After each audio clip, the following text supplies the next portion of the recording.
Bismillahirrahmanirrahim. Assalamualaikum warahmatullahi wabarakatuh. Good morning. Good morning and welcome to Virtual Talk number 16 and Road to Extensive Reading Around the World. I hope everyone is in a good condition.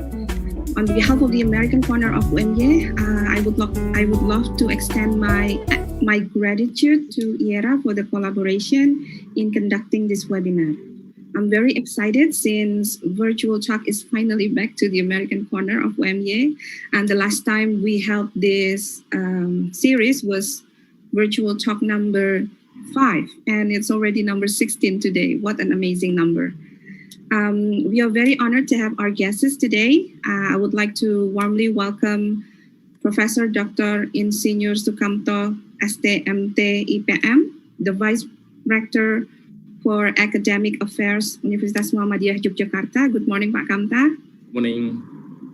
We are also very honored to have Dr. Bradley Horn, the Acting Cultural Affairs Officer, RILO Director of U.S. Embassy Jakarta. Good morning, Pak Brad. Good morning, Bu. Good morning, everyone. And the Chair of Indonesian Extensive Reading Association, Ibu Fenty Siregar, PhD. Good morning, Ibu Fenty. Good morning. I would also like to warmly welcome our amazing speakers today, Dr. Adrian Rogers from the Ohio State University. Good evening, Dr. Adrian.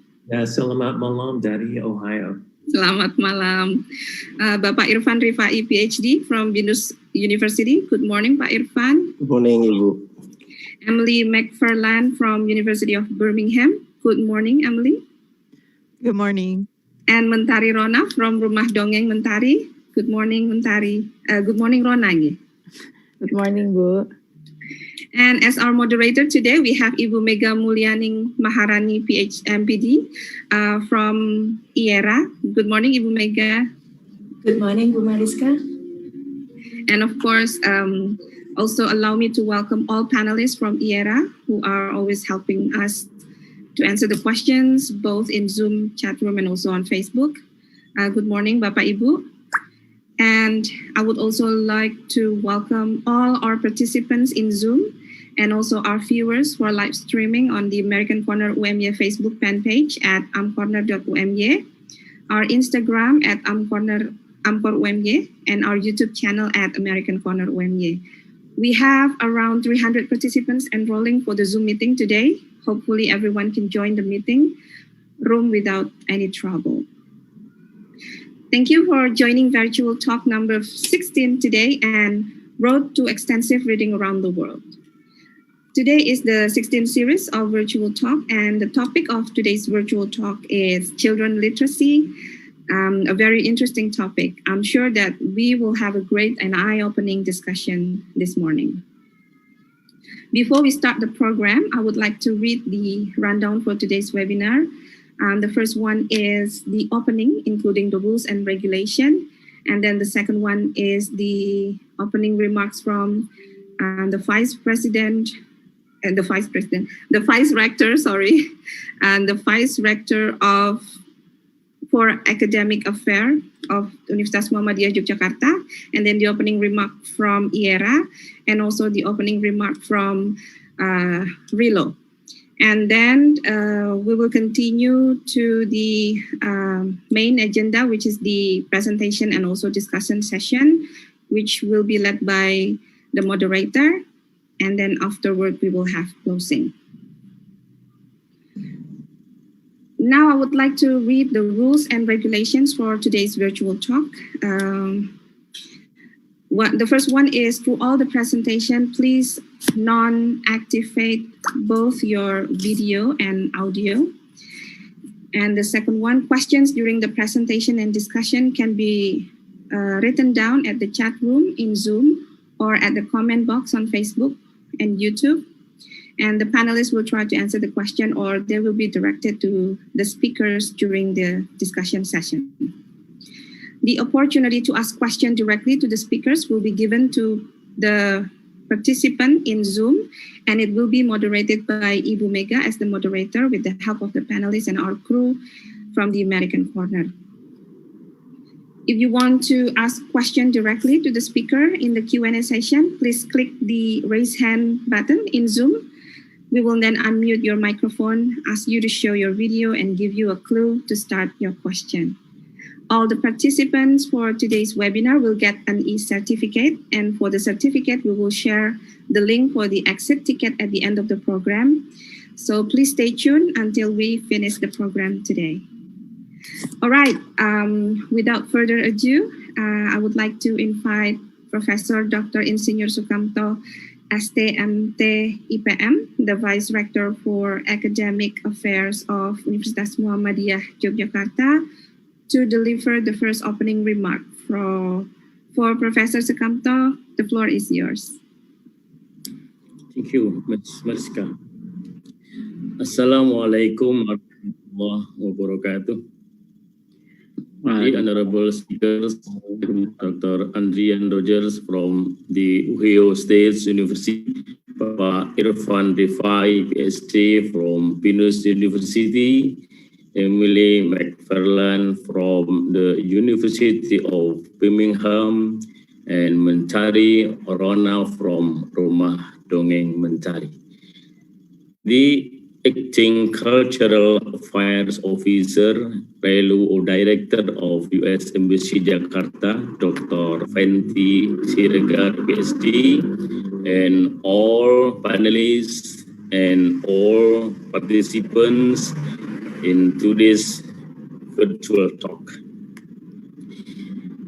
It is such a great honor for Universitas Muhammadiyah Yogyakarta through American Corner to host this event. I come to know that this webinar has rich knowledge and bring benefits to human development, not only in Indonesia, but also to this world. With the theme today, children literacy, I believe that we are all here because we understand the importance of literacy to our younger generation. Readings as basic literacy should be part of our life and become an inseparable habit to function well in society. Fostering this habit at an early age will not only create a lifelong leader, but also a lifelong learners. By this, we can help to prepare our younger generations to embrace their future and bring improvements to our world. Therefore, this theme is contextual and what is needed nowadays. I hope you all will gain many insights from our speakers today and bring home ideas as well as inspirations to be spread to our family, students, friends, and community. Have a fruitful discussion today. Thank you very much. Wassalamualaikum warahmatullahi wabarakatuh. Waalaikumsalam warahmatullahi wabarakatuh. Thank you, Pak Kamto. Next, I would like to invite Ibu Fenty Siregar, PhD, the chair of IERA, to deliver the second opening remark. Ibu Fenty, the floor is yours. Thank you, Ibu Mariska. Good morning, everyone. It is a glorious moment to extend my warm welcome to all of you who are joining this webinar.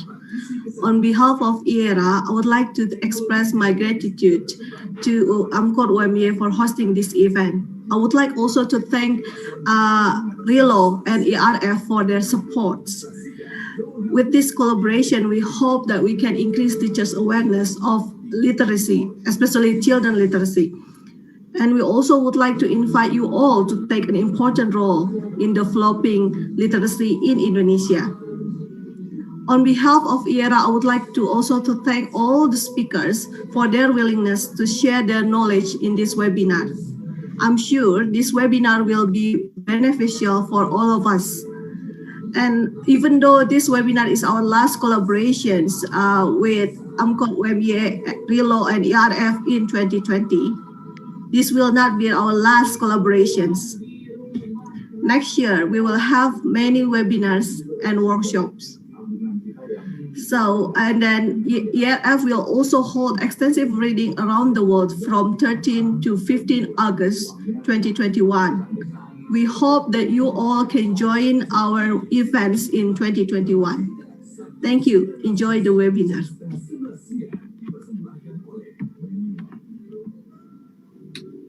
All right, thank you, Ibu Fenty.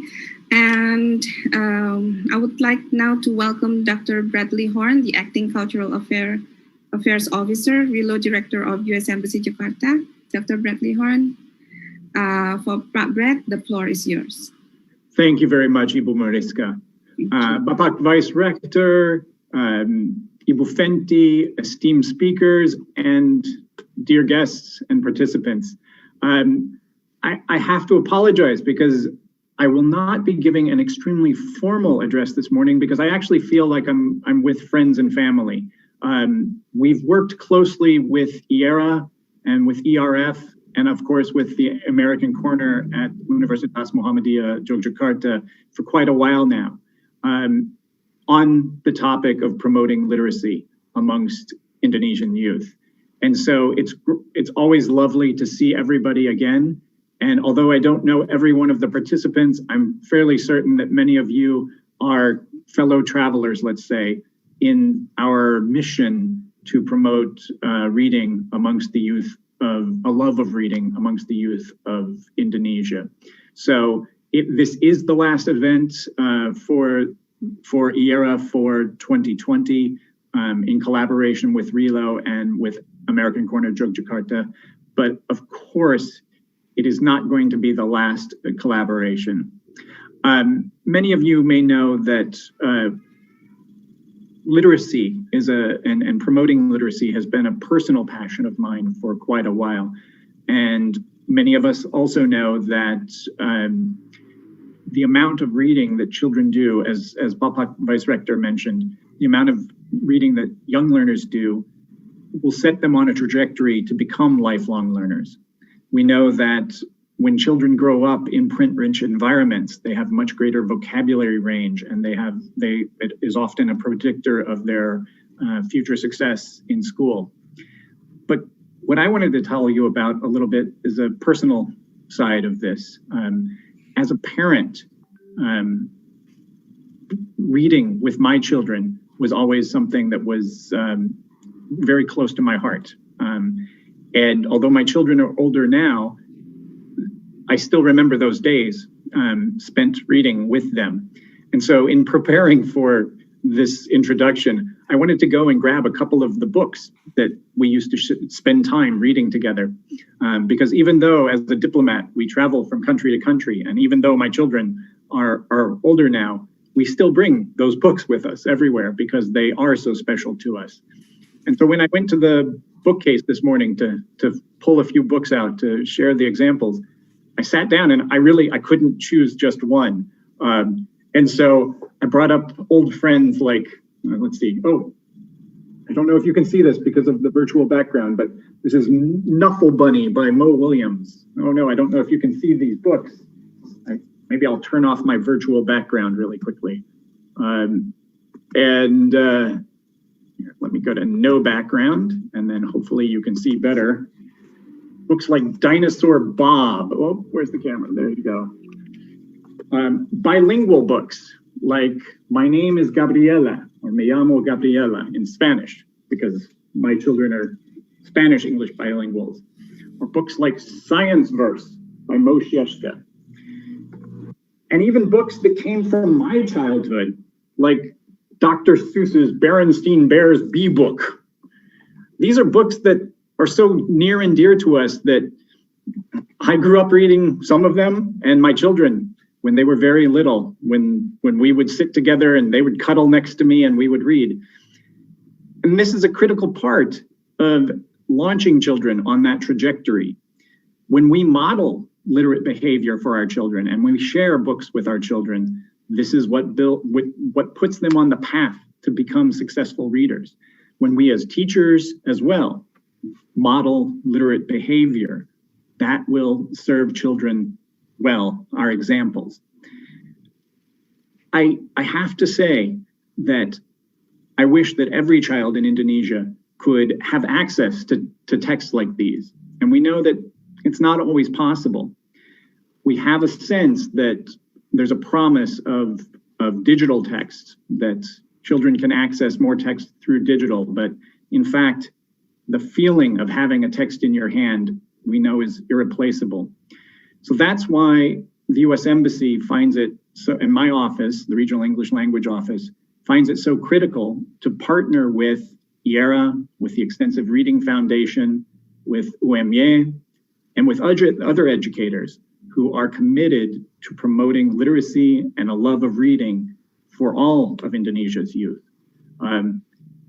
Again, thank you to UMY, to the American Corner, to our friends at IERA and our friends in ERF for joining us in this critical mission.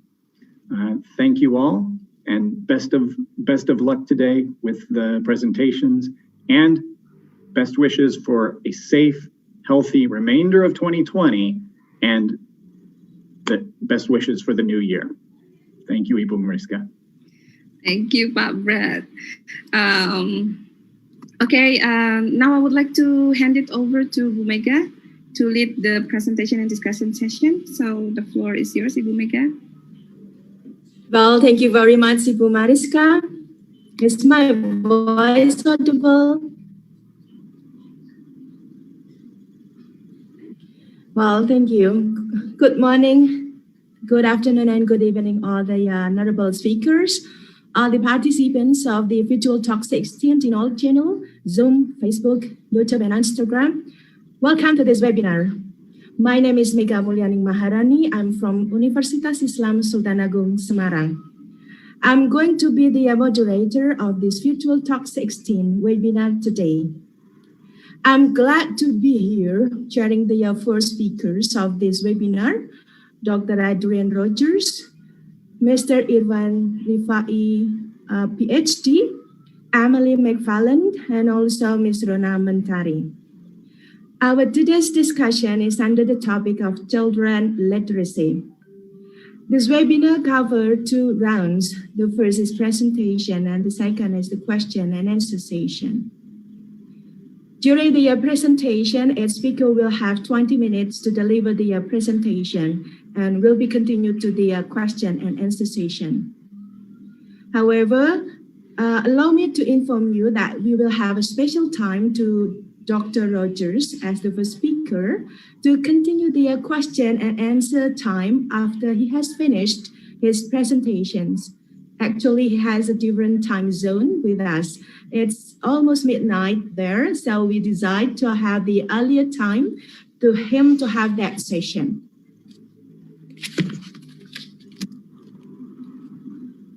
Ladies and gentlemen, now let us have the presentation session. In this very first session, Dr. Adrian Rogers, who is from Ohio State University, will be the first speaker. We'll talk about the trends in Indonesian literacy teaching K1 till 3. But before that, allow me to read his short bio data. Dr. Adrian Rogers is an associate professor in teaching and learning at Ohio State University. He earned his doctorate degree in English and history in secondary education and MA in British Social History from Memorial University of Newfoundland, in drama education, and PhD in teacher education from the Ohio State University. Dr. Rogers' areas of interest are professional development and preservist teacher education, literacy, drama education, international education, and qualitative research. Well, Ladies and gentlemen, please welcome Mr. Dr. Rogers as the first speakers. Dr. Rogers, chance yours. Okay.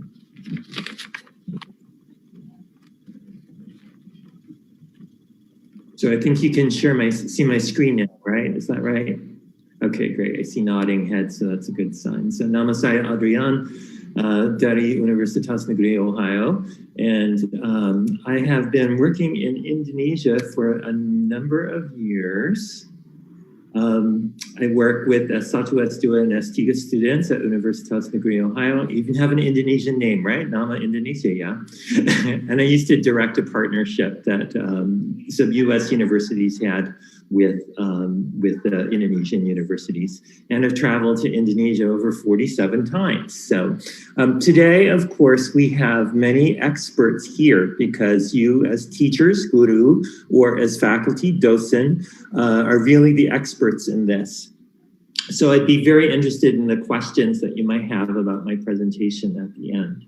For the past couple of years, I've been traveling around Indonesia, and I am told, I didn't find this out for myself, but I am told that educators in Indonesia feel that they lag behind other ASEAN countries. And so I was very interested in Kelas 3, because in Kelas 3, usually by age 8 or 9, then we have functional literacy, right? And so to understand how students get to their literacy in Kelas 3 or grade 3, I started by looking at first grade, Kelas 1, also Kelas 2, and Kelas 3. So to do this work over the past couple of years, I visited 14 classrooms on 5 different islands that included cities and villages, and public schools, private schools, Islamic schools, and lab schools. So it worked out to about a total of a couple of months, you know, about 5, 10, 15, 20 or 30 days. I'm sorry, my addition's off. So it's about 40 days spent in different classrooms.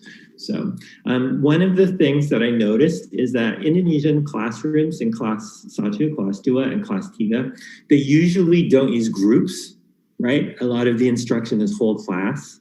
There's very, very little writing time. So for example, I noticed when observing a class for 2 hours, one student wrote 8 words. And what I would like to suggest is that teachers could add, of course, we must follow the national curriculum. That is the law and a requirement. But if we could add to the national curriculum with other activities, that would be really helpful. So let's talk a little bit about literacy. So for me, when I think of literacy, I think of reading and writing, but also speaking and listening, and also observing and responding. And hang on a second. There we go. Okay. So, to think about these concepts, I'd like to think about 9 different things that we might be able to try that we could, and it would complement or add to the national curriculum.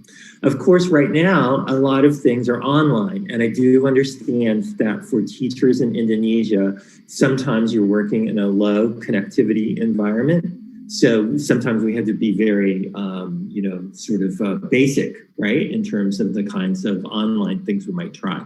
So I'm going to talk about what I saw in my looking at Indonesian classrooms, what we could do in normal times, and then what we might be able to try now that we're in this, COVID mixed up world for the next foreseeable future. Okay, hang on a second. My screen is not responding. Okay, let me try that. There we go. All right. So one challenge that teachers will often talk about, especially in Kelas 1, is they lack what we would call a curricular alignment. So for example, the national curriculum in Indonesia requires play pedagogy for kindergarten, but when students get to Kelas 1, there's an entrance test. And that entrance test usually involves reading and writing and numbers. And so you notice, it would make sense, right, that the kindergarten teacher would do work with reading, writing, and numbers so that when students get to kelas 1, then they would be able to do those tasks. But the school curriculum does not permit that. So usually that kind of issue can be resolved with private tutoring. That's what a lot of parents will do now. And of course, the alternative is to realign the curriculum. But we as teachers and as docents and as gurus, we don't have that ability, right? But I just wanted to point it out that that is sort of a challenge that Indonesian teachers face. A second challenge is that when I work with teachers in the United States, they will have a perspective or view or a theoretical understanding of emerging literacy or emergent literacy. But that is not a popular view of teachers in Indonesia. So with American teachers, they'll often think about beginning, intermediate, and advanced literacy. So a beginning student, maybe at age 3 or 4, might hold a pencil and they might be able to write their name. At age 5, they could write simple words and read simple books. At age 6, maybe writing and reading in sentences. And then by kelas 3, they might be reading chapter books. But when I talk to teachers in Indonesia, they will often say that students learn to read in first grade, in kelas 1. That's where they learn to read. So instead of a perspective where students are learning literacy over time, the Indonesian perspective is more like a light switch, right? We turn it on when the student gets to first grade. So what I would like to suggest, not everybody has this view, not all teachers in Indonesia have this view, and not all faculty, not all docents have this view. I know I talk with them in detail about this, but many teachers do. So not all, but many. And so what I would like to suggest is we could take an expanded view of reading and think about reading and writing tasks, beginning with the youngest children, and then think about it more like a continuum. So when we're in the online environment, what kinds of things might we think about? I mean, there's a lot of environmental print, right? So that's the signs that are around you. If we're working with students who have cams, so on WhatsApp, you can upload your status, right? You can upload a short video clip to your status on WhatsApp. And so you could ask students to do writing there and upload them to a WhatsApp group, which you could then view. You could ask students to do writing activities and then ask them to post them on Pinterest, right, to a photo gallery. And so if you're working with,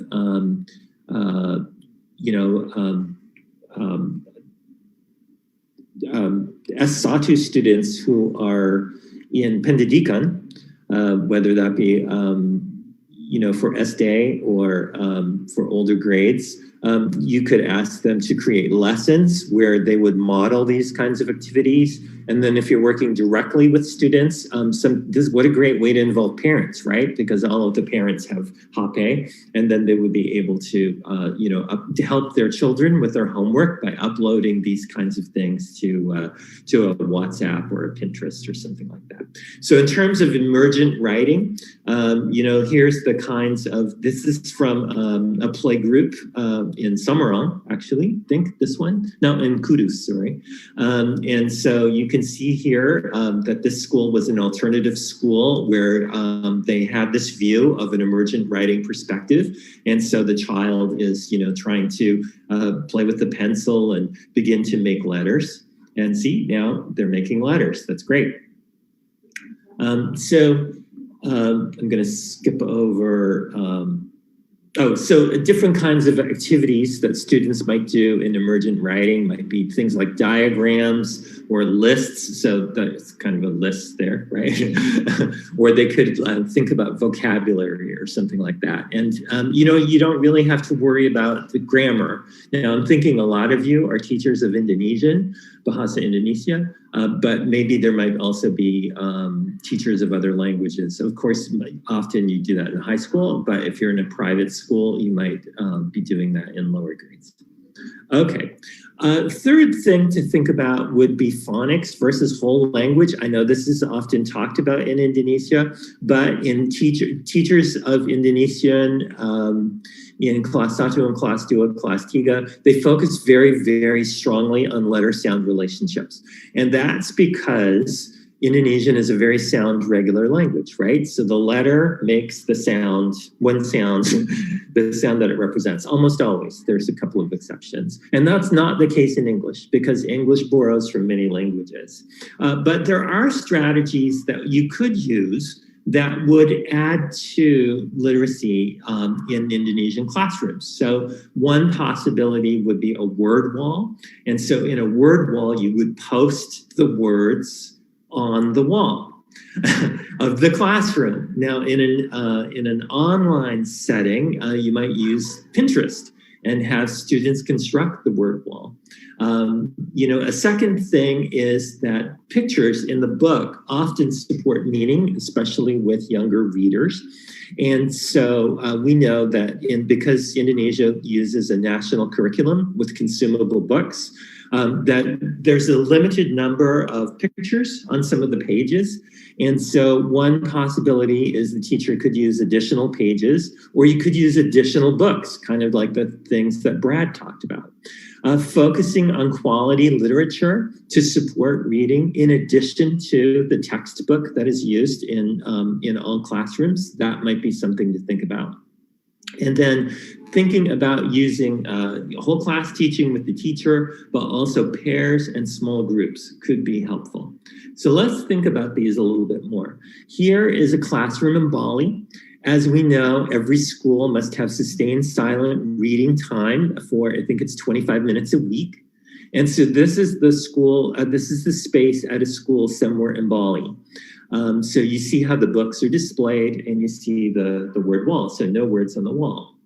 Here's a teacher working with a different classroom. And so you see, this is good, right? She's pointing out how to say the words. She's explaining how you pronounce them and so on. However, of course, once the PowerPoint slide is gone, the words are gone too. And so here, a different teacher has sort of started on a word wall, and those pictures stay up all the time. So that's great. That's really helpful. But that would be, a more complex word wall. So that would be something to shoot for, more vocabulary. By having the words on the wall, then the children can use them more easily in their writing. And so there's lots of words to choose from there, but only a few words to choose from there. And you see lots of joining words, right? Words that you can construct sentences out of. I mean, just with those words, think of all of the sentences we could construct, but very difficult to construct a sentence with just those words. So I noticed that when observing Indonesian teachers, they often read aloud and then the students will read as a chorus, right? So everyone's reading along with the teacher. But one of the challenges of that is if the student doesn't know what he's reading or she's reading, then they can hide. So they will listen to the students next to them and then they will echo those students even though they don't know the sounds that the letters make.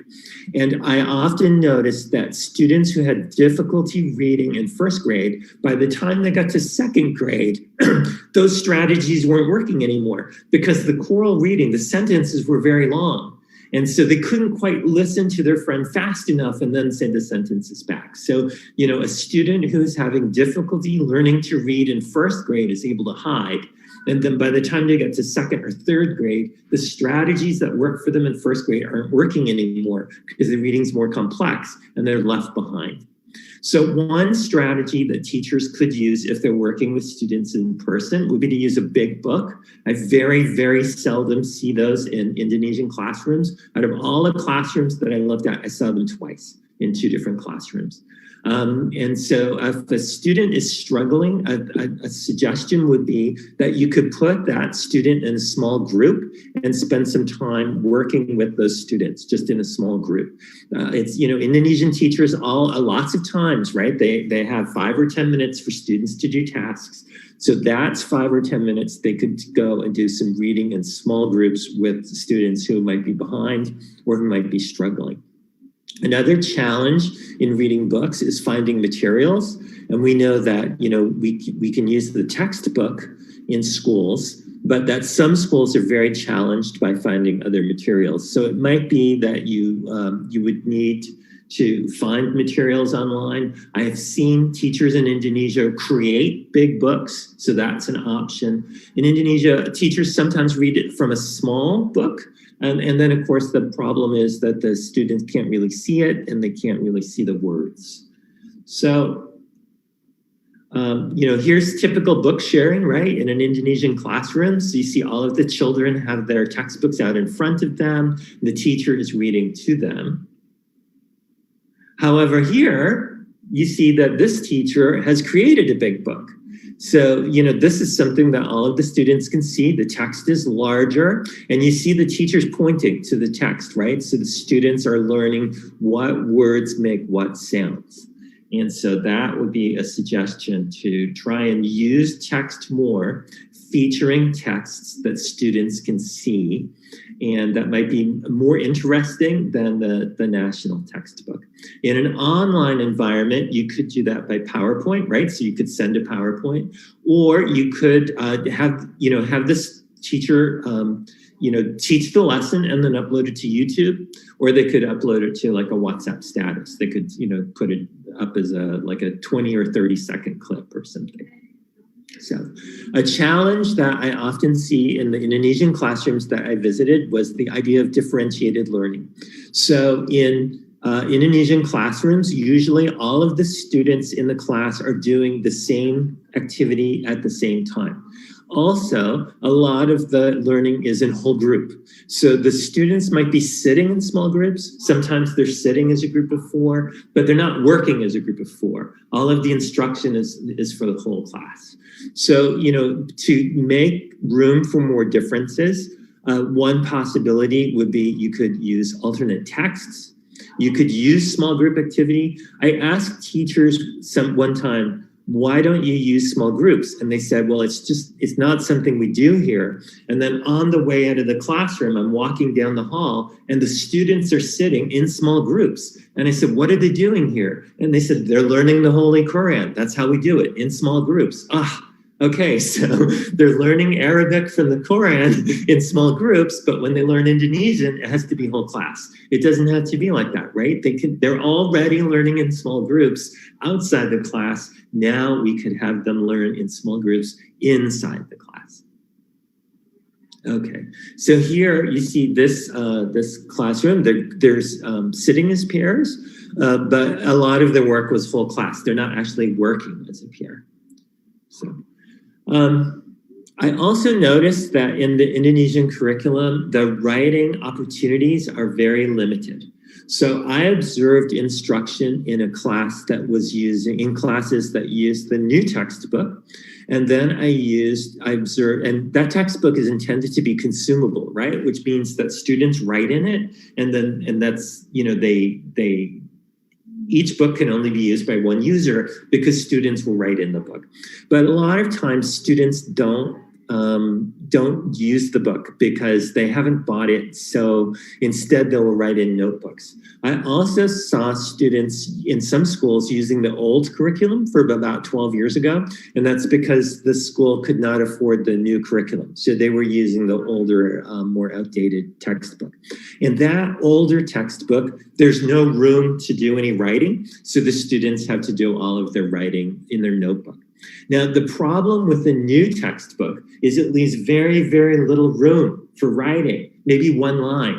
And so students, if you give students a page, they will fill it. If you give students a line, they will fill it. So when you give them very small space to write, they write very few words. And so I would like to suggest that you might want students to write in their notebook, because that way you can have them write more. And if students write more, as Brad suggested, they'll learn more words. So we need to increase the volume, right? 8 words in 2 hours is not enough. We need students to write many, many more words in sentences. And there are lots of ways to do that online. Ask a student to write a sentence and, if they complain, ask them to text their friend and they'll talk all day by SMS, right? So thinking about how we could use that option as Excuse me, sir. 4 minutes more. How many? 4 minutes. Okay, empat, yeah. Okay, so here's a good example, right? So we see the student, they're writing the words, but they're writing them in isolation, right? One word at a time, not in sentences. So it's good to know these words. These are days of the week, it's also important that we then use those words in sentences. Now, here's an example of authentic note-taking. So in this is take-off, and the teacher had taken them outside to observe plants, and then they had to write notes about the plants. So you see she's writing the note there. So, in this case, it's sort of memorization, very boring, but in this case, it's words in isolation, but they will use those words later to make sentences, see?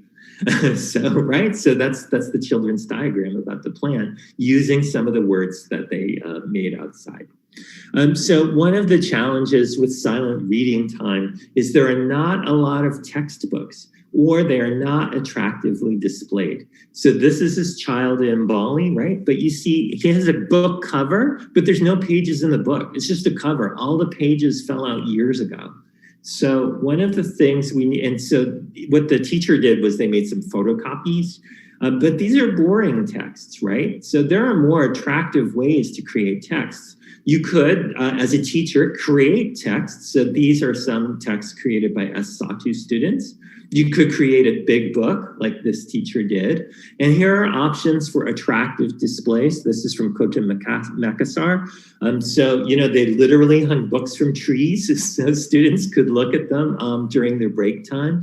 And they created, improvised. This is a pipe, a water pipe, a plastic. And they had somebody cut a slot in the top to drop the books in. So this is much more attractive, right, than that. Okay. The last thing that I wanted to talk about is the idea of leveled books. So in America, we use something called Fry's readability, and we count the number of words and syllables, and we can kind of think about what grade level it is.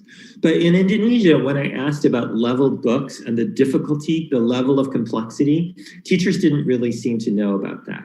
So these are books that were created by USAID a few years ago. And you see here, this is a fairly simple book, just 3 words on the page. So the creators of the book said this is level A. So see, when they created this series, they were interested in this idea of readability. And then this one, you see many more words on the page and so on. And if you look over at the pie-shaped diagram, that's level C. So thinking about the readability of the books, I think could be very, very helpful. So, Vygotsky, who is a theorist that does inform many Indonesian teachers and docents, suggests that when there are big gaps in the zone of proximal development, that's actually where students learn more. We don't need to tailor our instruction so closely to student learning that, we're teaching behind the student. We need to support them in making advances. And so it could be that, the strategies we're using now maybe are kind of keeping Indonesian students too low for too long. And then when they get to upper grades, they don't have the more advanced skills they need to do the upper grade work. And so what I would like to suggest is teachers could change their instruction using things like grouping, teacher-created texts, additional resources, and getting the right book in the right child's hands so that it would support Indonesian child learning. So, terima kasih. Thank you very much, Dr. Rogers, for the very inspiring presentations. Ladies and gentlemen, I hope that you are still in tune with us here in this webinar. And as I've informed to you all that in the sessions, we will have a special time to Dr. Roger to continue to have the question and answer session. And luckily, Dr. Roger, you have 2 questions from the participants from the Zoom chat. The first is coming from Ms. Indira Rate.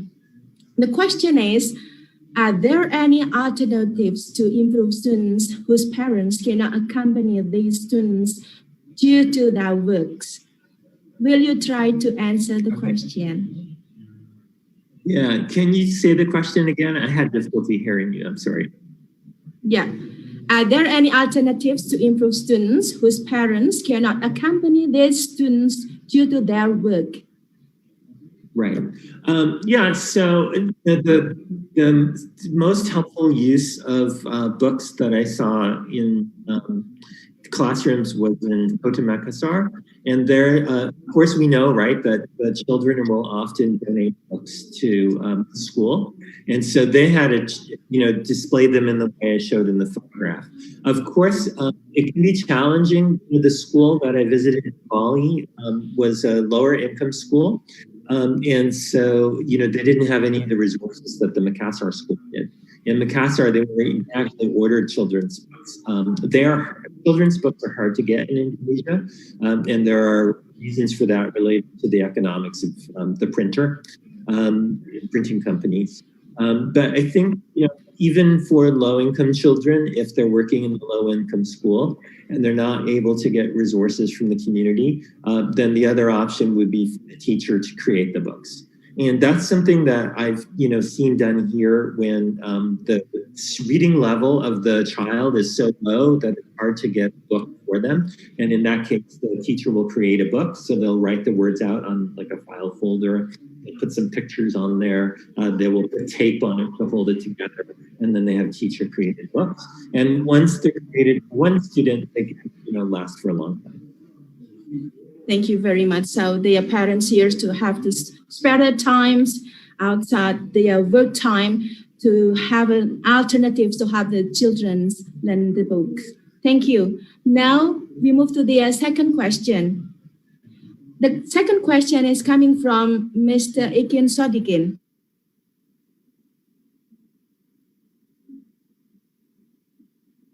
Wanted to open digital books with a reason. They are boring to do that. They more like to play games. What must we do to overcome like that? Get better books.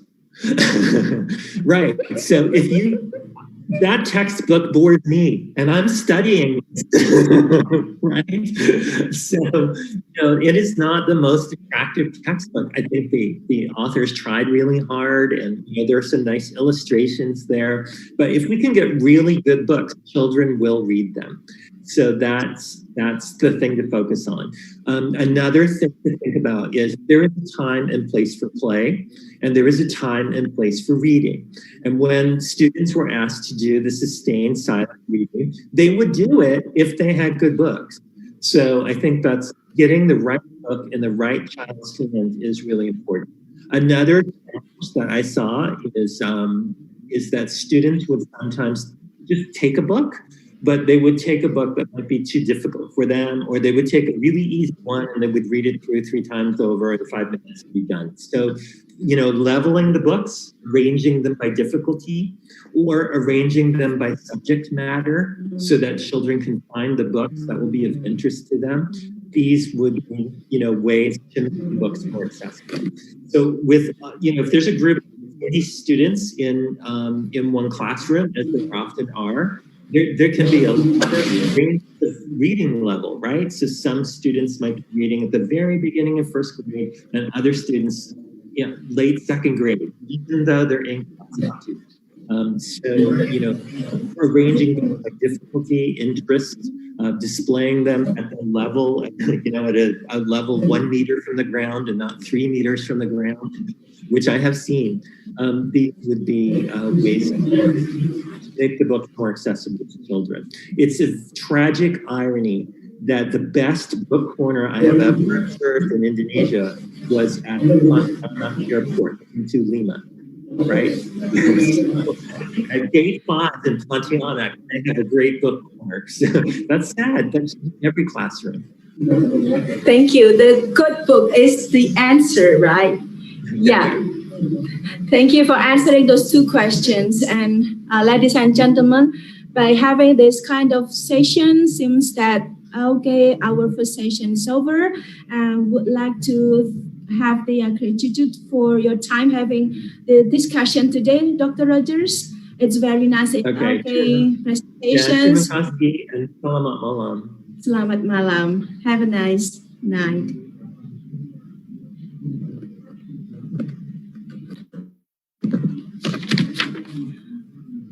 Okay, ladies and gentlemen, now we are going to have the second speaker, Mr. Irfan Rifai, PhD. Allow me to have the biodata of Mr. Irfan Rifai. Yeah. Mr. Rifai graduated from the Ohio State University in 2019. He received his Doctor of Philosophy in Teaching and Learning. His dissertation entitled Using Process-Driven Strategies to Support Students' Co-Constructions of Meanings from Literacy and Religious Texts as the Experience of an Islamic School in the United States. In 2007, he got his Master of Education in Leadership and Management in Flinders University, South Australia. At the same time, he got his degree in Thomson Education Direct Australia, College of Journalism Australia. Professional editing and proofreading, and also in 1999, he got his degree from IKIP Negeri Semarang in English teaching. He is right now the head of English department at Venus University. And for your information, he used to be the best lecturer award of Venus University. He has many grants, publications, presentations, and other professional experiences, which I can mention one by one. If I read all of them, I'm afraid that I'll waste the time. Well, in this webinar, Mr. Irfan Rifai, PhD, will share the insight about home to visual home reading practices. Now, ladies and gentlemen, please welcome Mr. Irfan Rifai. Mr. Irfan Rifai, chance yours. Thank you, Omega. That was such a nice introduction, but it put me on a burden as well. Okay, so thank you again, Dr. Rogers. It was an inspiring sharing. Yeah, it always amazes me on the knowledge that you have on Indonesian literacy, and every time you talk about it, but it still amazes me on how you were managed to actually explore both the strength and the weaknesses of Indonesian educational program when it comes to literacy. So when it was like an exploration of places that Dr. Rogers had visited in the past about, especially on the practices of literacy in the classrooms, what I would like to share with you, ladies and gentlemen, is a study that I did with a number of students of mine, especially this year, that we did based on a literacy grant that we received on literacy research. But before we start, I'm going to share what I call as a thank you note. Yeah, I think it's good to start because we almost end the year. This is 2020, and it's so easy to actually condemn the year for the obvious reasons. But I would like to start by thanking 2020 because this year I received a grant on to conduct a research on literacy, especially on the literacy practices that is done or practiced by Indonesians at homes, communities, and schools. I would like also thank Ira, for the opportunity of hanging out with you guys and then talk about things, plan things and stuff. It's really is a wonderful group of people. And also would like to thank the another excellent group of researchers. We call it New Literacy Studies Research. You can visit them in their website here. So for that, I will thank 2020. And so with that feeling, let us start my presentation. So basically, like I said earlier, my presentation is going to be about two studies that I did with a family and a community. It's online community.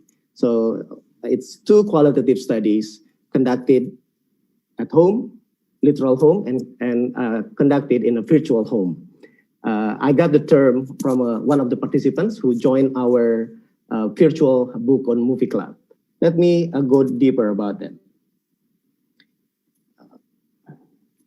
So let me start with study number 1. Yeah. So what it is it's going to be an exploration that a student of mine was doing in a home with a mother and a child when they were reading together in their house. So let me introduce you to Amara, a 40-year-old female teacher, a mother of 2, and an English teacher at a local high school. And then she was reading with her son named June, an 8 years old. Yeah. And then they had this 10 reading aloud session in 10 separate occasions over 5-week periods. And my student went there, and then she made some note, did some qualitative analysis afterward. And then during the sessions, the mother was using Indonesian most of the time, but they were actually discussing and reading English books. So that is to put you in the context of this first study. Now, the reasons why we did this study is because first we wanted to know what do Indonesian parents do before, during, and after reading aloud. What do they actually do? Because we see now online that there has been a lot of parents, a lot of communities who are now involved in reading aloud communities, which is a good sign.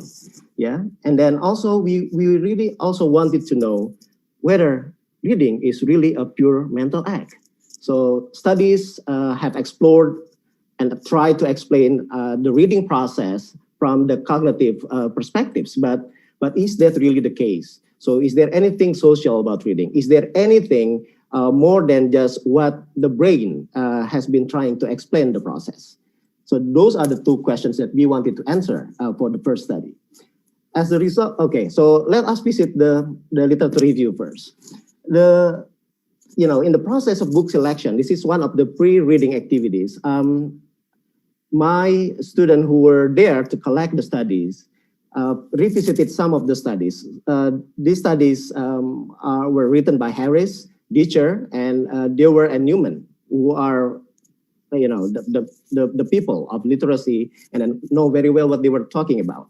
So Harris suggested that when we provide books for children, we should include or encourage the texts that are humorous, the texts that would make them happy in the end. Yeah. So those are some of the things that Harris suggested us to consider. And also in a study in an Israeli context by Ditcher. So they studied the things or the books that parents would like to consider when they were choosing books. And then these parents in Israeli context, they chose illustration, they chose written language and social emotional content and genre as the factors that help them choose the book. And then the third one is a study by Dewar and Newman, who suggested that, hey, when you want to choose your books for your kids, consider some, their developmental issues as well. Because when you consider their developmental issues, you will be able to come with suitable types of books, yeah? So you know that from birth to 12 months, kids or children are not able to speak already, but they are developing their vision, hearing, and language. Yeah. So based on this knowledge of their human development, Dewar and Newman suggested some of the books that parents actually can use, and at this context, perhaps teachers as well. Okay. So having visited those literature, then we conducted our research, and my student and I, Linda, her name, and then we found out that the mother Amara's book selection involved at least the intersections of cognitive aspects, cultural aspects, and personal values. Yeah. So she, when she proposed the books that she wanted to choose, so remember that the sessions were 14 sessions, and then during the session, she selected 10 books. Yeah. So these are the 10 books that she chose. And then there were 3 aspects that she used to consider which book that I would use for my students, for June, her son. Yeah. So most of the things that she and my colleague were discussing were more on the morals or the messages. Like certain pictures, I would not recommend to choose this because I don't like the picture. I don't think June will, I don't think this is suitable for June. Also, some social emotional support, yeah, some issues about the book that she could use to actually improve her relationship with June. Yeah, so the book was about a sad story, and then and that has become the reasons why then Amara chose the book, because she said that, hey, I can use this in order to elaborate my interaction with June. So these are the intersections of aspects that Amara was discussing with my co-researcher for the book selection process. The next thing is we were also interested when we did the study on the body postures involvement in, while Amara was reading together with June. Yeah, so we based this, theoretically, we based this on McLaughlin, on his opinion and his theory on the body involvement in reading and how body postures can become habitus and then to support reading. Yeah. So, and then based on this one, we also refer it to the very famous book by Jim Trillis on Read Aloud. And then we specifically elected do's and the don'ts of physical involvement of reading. So these are the lists. Yeah, but again, we chose this. We selected the do's and don'ts list from Trillis based on the physical parts of the suggestions. First of all, Trillis suggests when you want to encourage involvement, involve the child to turn pages. It shows that, the usage of the hands, the involvement of the hands physically to turn page matters to engage students. And then number two, if you are reading a picture book, make sure the children can see the pictures easily. Yeah, McLaughlin really identified eyes movement as a very important physical factor that would determine children engagement and ability, and also measure their fluency in reading. Also, when you read, according to Trillis, position yourself where both you and the children are comfortable. Okay, and also he said, keep the active kids busy. Always prepare papers, crayons, and pencils to keep your students or your children busy while listening. Yeah, some kids are, simply very mobile. They just don't want to sit still. So I think providing these paper, crayons, and pencils will really help you when you are reading with your kids. And also, the only don't that I found in the list of do's and don'ts by Trillis when we do read aloud is, first, don't get too comfortable while reading. Yeah, the thing with reading aloud is it's kind of hard to actually follow this, because when you read aloud, you tend to do it in a space where it is relaxing, and then you and your kids are sitting, and then you sometimes just slouching and then try to have a good time. Like what Pak Brett said earlier, it's a moment. Yeah, it's a moment. It's a personal moment that you have with your kids. Yeah. So anyway, so these are the 5 things that we found on the physical aspect of reading aloud. Okay, so if you have done it, probably you can relate. Yeah, if you have read at home with your kids, and then you can relate how you have done physically with the kids. Yeah, like you can see, this is Amara and June. They were using an iPad here, and then June was actively using his hand in order to point out some interesting parts of the illustration, and also the letters that they identified or they read together. Okay, now this is what we found on the bodily activities or the habitus of reading between Amara and June. Yeah, so the thing with the eye movement, yeah, and we wanted to really discuss what the eye movement were saying between June and Amara's eye movement, but we found it it's kind of hard because the video was not really able to catch the eyes movement. So we dropped the eye movement analysis. Instead, we focus on the hands movement and the body postures. We found that first, Amara and June perpetually displayed relaxed and intimate reading postures. Yeah, and then many of the position is Amara was holding June and then put June on her support. Yeah, like you can see on the picture. Yeah, so the body was giving a support, and then where June would actually put his body on her mom's body. Yeah, so it's a very relaxed, intimate postures of reading. Number three, June's body responded to the support. Yeah, so it's a welcoming space. Like, son, let's read together. I think this is something that you cannot do at school, right? So if it is at school, you read together with your students, and then there is no intimate or personal space available. Yeah, as intimate as you can as a teacher, you don't have this at school. Perhaps don't. Okay, hopefully don't do this at school. And then number four, in addition to the bodies, we also talk about the physical environment. Yeah, so we address physical environment as bodies as well. Yeah, for example, like the lights, like where they read, the place they read, like in the room. You know, I think the decision for Amara to read in the bedroom made it more relaxed for them to read. Yeah, so those are some of the findings that we found on the practice of reading that Amara and June were showing while they were reading aloud together.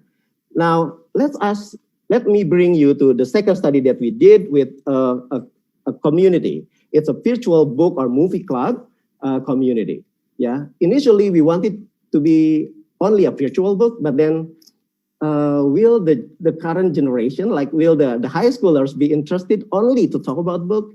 You know, and then we came up with the solution. Okay, let's have book that has movies, that has its movies version or their movies version, and let's have movies that have their own books version. So we had the list of books. We spent like 14 weeks having discussions with students of high school students aged 15 to 16 years old. It was 14 sessions, and then because it was part of our community service, then we discussed. We had 14 different facilitators, and we also involved 2 until 6 undergrad students per session. And then we did it online through Zoom, and then. But in order to be able to discuss it, we requested that students or participants read the books or the movie or watch the movie before we discuss. So it's a 1 week before. Okay, so that's the context of the second study. Excuse me, sir, interrupt 3 minutes more. Okay, so with this second studies, thank you, Bumega. So these are the 2 questions that we wanted to answer. How do we define and redefine body and bodily activities, especially when it comes to reading on virtual space? And then number 2, over time, what changes do the participants have over their roles and strategies to comprehend the text? Yeah, so that's what we wanted to measure. Do they have this development, in terms of their understanding and roles? So there were these questions of identity. There were these questions of how they co-constructed their understanding of the text or the movies that they were watching. Okay, so we found that especially in the context of book club, virtual book club, learning was highly dependent on several physicality. Yeah, like what Roger said, that Indonesia, well, we have low connectivity, so that's not a surprise. We know that already. And then we have internet folks and connect gadgets and platforms used and facilitators' physical appearance. Yeah, so I believe you are familiar with, if you are teachers and then you've been using these platforms such as Zoom to support your teaching, you must be familiar that you are the only one showing the video while others are just enjoying your voice. Yeah, but we also found that the physicality of books or movies, the printed ones, were somehow replaced. I don't like the word replaced, but I just put them anyway, like replaced by their digital version and were maintained by facilitators. So the rules of facilitators for this matter was very important, not only replacing the versions of the book, but also maintain the interactions. But the thing is, we found participants had their share of power. Yeah. So, usually in the regular classroom, we just, we had teachers probably have the 95% of the power, and then we are the source of the power, and we tell things to the students. We ask them to do things more free-flowingly. But then in this space, it's all up to them. They can watch you, and while they are eating, they can just turn off the video and just listening to you. They don't even just leave the profile picture as if they were there, but they are not there. So the power is with them. So I think we found it as we found that this space somehow empowering students in a way. Yeah. So also the last one, what we found is there is this engagement relationship was built through online interactive apps, discussion, and chat menus. So the first sessions that we have was 166 participants, and in the last session we had only 17 participants. But these 17 participants were very engaged. This is the picture that you are seeing right now was the picture of the last session. In this last session, the facilitator, a very good friend of mine, was just reading together. But I never thought that this reading together, these 17 students that participated were very engaged just to read together and then discuss this paragraph per paragraph. Well, of course, perhaps the numbers speak for itself, but also we found that these 17 students, after the sessions, so we asked them to give them feedback. One of them came up with the terms, "It's my virtual home." Yeah. So we were more than happy to have hundreds and hundreds of students to participate in our virtual book club, but then also if we, in the end, only managed to get 17 students who are really keen into joining our virtual book club, that would be heavenly already. Okay, so so based on the two studies, we conclude that reading is social and embodied practice. So in this study, especially in the first study on Amara in June, we found that body postures as habitus were extensively used at home to support, to engage, and to promote learning at different stages of reading, pre, during, and after reading. And the third one, we conclude that given the right pedagogy, platforms, and support, the switch from conventional physical support, to, sometimes you are worried about whether or not our students will be able to manage the switch from conventional classroom into online classroom. But if we come up with the right pedagogy, able to perform supporting behavior and then use the platform strategically, I believe the transition will do less painfully for students. And lastly, we conclude that virtual home as a shared physical space is built on continuum and perpetual quality interactions between students with facilitator, and students with students. That will be the end of my presentation. Thank you, Bu Mega. You are most welcome, Mr. Rifai. Well, I do agree with the Amara effort in selecting the book to consider the developmental issues. It's really hard for parents considering their development issues of the selecting of the book. Well, one point again is about the physical bodies that we can take part during the reading section with our children. Thank you very much. It's very inspiring for us as a parents to have the such kind of virtual home. Now, ladies and gentlemen, we move to the third speaker. The third speaker is Emily McFarland. She is from University of Birmingham. Well, before we come to the sessions, allow me to read her short bio data. Emily actually specializes more in younger learners and picture books. She is very passionate about encouraging a love of stories in her students, which hopefully leads to a desire to read in English. She is currently doing a master's in TESOL at the University of Birmingham. Emily is originally from Scotland, graduated from the University of Edinburgh with an MA in French and Spanish in 2010. But she has taught English in public schools in Sendai, Japan for 10 years.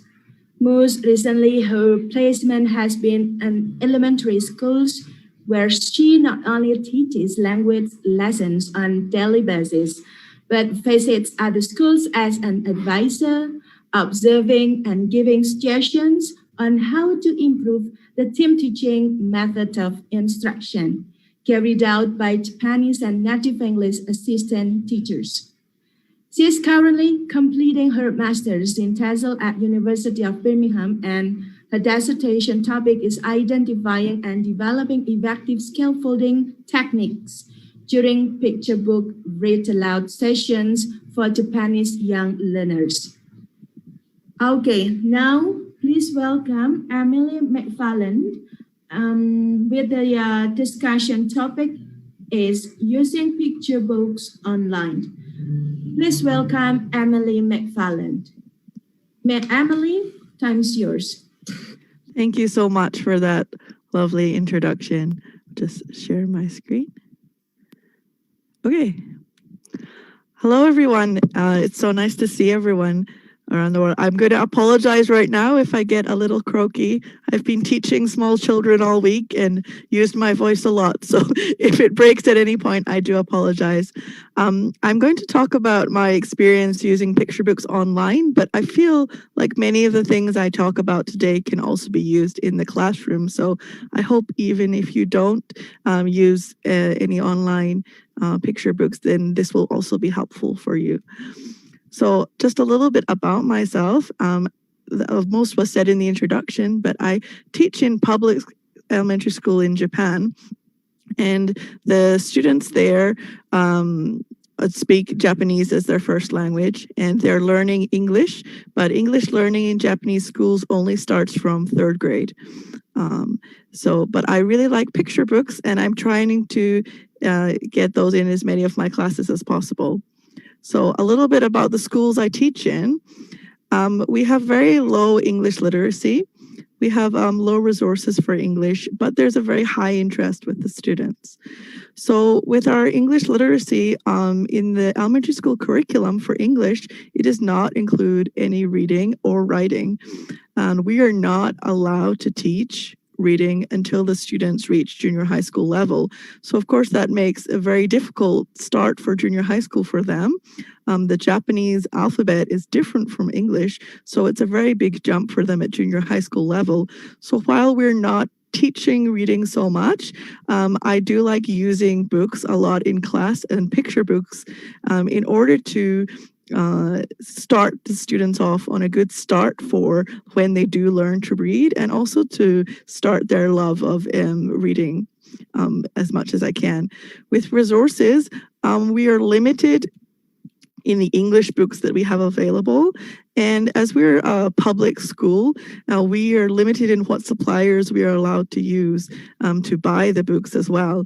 So often the books we use in class are books that I myself personally have provided, or resources that I found online.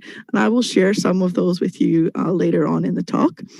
And with the schools closed earlier this year due to the pandemic, we also found that a lot of our students had limited internet access, which made it difficult to give them access online. So that's some of the challenges we're facing, but we have a very, very high interest from our students in learning English. They really want to learn how to read, and they really love picture books. So we've got that good point going for us. So the first thing I want to talk about is why should we do read alouds with picture books anyway? So one of the most important things is that reading aloud stories to children really helps develop their language and literacy, not only in their native language, but if we do with English, in their second language as well. And reading, if it's enjoyable, really generates motivation. And so we really want to create that motivation to read. And as I've seen some of the people comment, it's hard to motivate the children if it's not interesting. So I really think that's a main point, that we have to try and make it as interesting and fun as possible for them. And so what we do where I teach is we do dialogic reading. So if you haven't heard about that, I'll just explain it a little bit. You might have heard it before, so I'm sorry if I'm repeating things people already know. But normal reading people would do would be the adult reading and the child listening. But dialogic reading is more the child and adult sharing the story through talking. The adult asks many questions to the child, and the child is very active, and it's a conversation about the story. And research has shown, and this is much more effective in developing their child's oral language, as well as their grammar and listening comprehension. And being active is also much more interesting for the child than just listening to the story. So we are trying to use picture books online, but with dialogic reading, this is a little bit more different because you have to be more active. So there's two main options for using that. First is using pre-made resources, and then you can also create your own. So I'm going to talk about both these types today. So with using pre-made resources, there are some websites such as Papelt, which I'll talk about later, which has specific lessons for reading picture books. There are some story websites, which I'll also link later, which have many different read alouds online. And then there's also YouTube, which is a great resource, and I'll link some of those specific pages on there. But then also when it comes to creating your own resources, obviously if you create it yourself, you can tailor it more to your students. You know what they like, what they're interested in, but also it's much more difficult.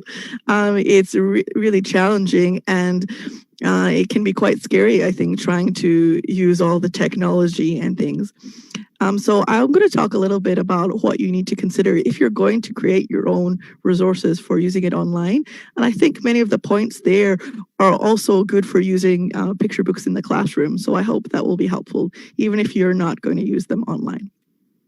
So first, talking about pre-made resources, the one that I use the most is Papelt. Now, Papelt is, if I can remember what it means, primary English teaching in Europe. So it's a group of English language teachers in Europe who use picture books, and they have created a vast amount of mini lessons online with over 20 picture books. And this website is amazing in that it follows the dialogic reading style. So I'll go through a little bit what the style is. As you can see here, some of the picture books that they use. But so, for example, the middle one, Wild by Emily Hughes, they would start off the lesson by having some notes for the teacher about, how to access the lesson or what equipment could be used, what materials they should use. It's a very, very full resource for teachers. And then you'll look at a picture of the front cover of the book, and there are some questions about that the teacher or the parent can ask the child about the cover. So before even starting the story, it's good to talk about the front cover of a book and predict what's going to happen, or get some vocabulary that the student might not be aware of. And this really sets the student up for thinking about the story and being interested in what's going to happen. So that's a really good thing to do before you start any book. Not just starting straight away, but talking about the cover and what's on there and building some excitement for the story. Then in the next steps is listening to the book. They have links to the actual authors themselves reading the books online.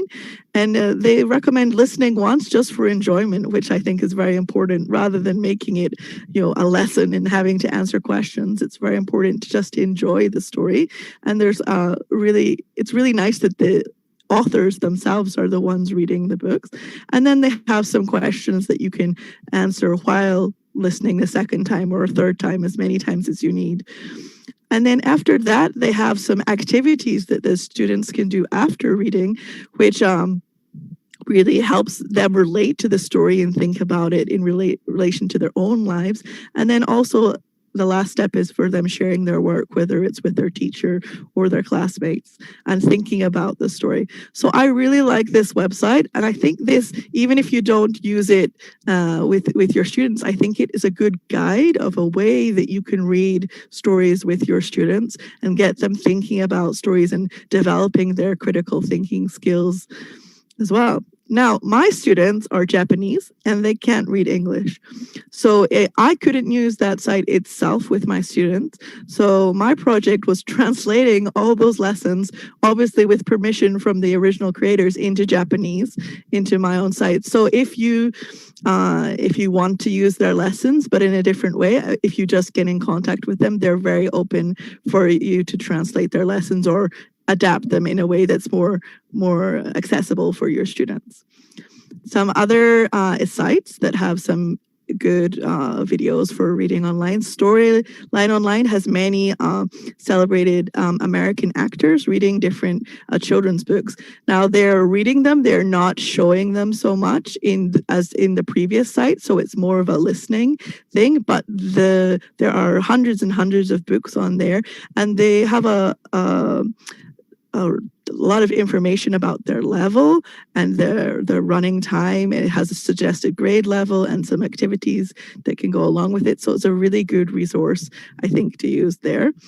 And another similar site is called Storytime Online with a very similar name. And so this is through the Indianapolis Public Library, and they have many, many links to read alouds online that you can use with your students. Now, if we go onto YouTube, many of children's book authors actually have YouTube pages. So one of my favorite is Emily Gravitz, because she not only reads the storybook in her videos, showing all the pages and making it very interesting, but she also has a drawing video for each story where she teaches children how to draw some of the characters, which is a very fun activity for them to do after reading a book. And as well as author pages, there are publisher pages, such as this page for Scholastic, where they have animated clips of some of their popular stories, like this one of the Dot. It's not the whole story that's animated, just a short section, but sometimes that's better if students can't focus for a long time, just to have a short section, which is really good for listening practice as well. Okay, and there's also some animation pages. This is one of my favorite ones from Illuminated Films. It's an animation company, British animation company that wins some awards.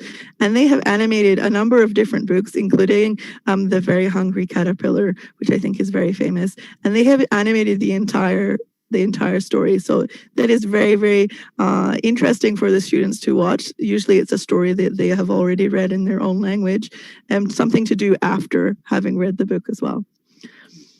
Okay, I'm sorry if I'm going too fast. I'm speeding through, but please stop me if it's too much. So going on from creating your own resources, I think some of the worries that people have are very common for everyone. And the biggest one that I have heard, especially from my boss, when creating my resources, was about copyright.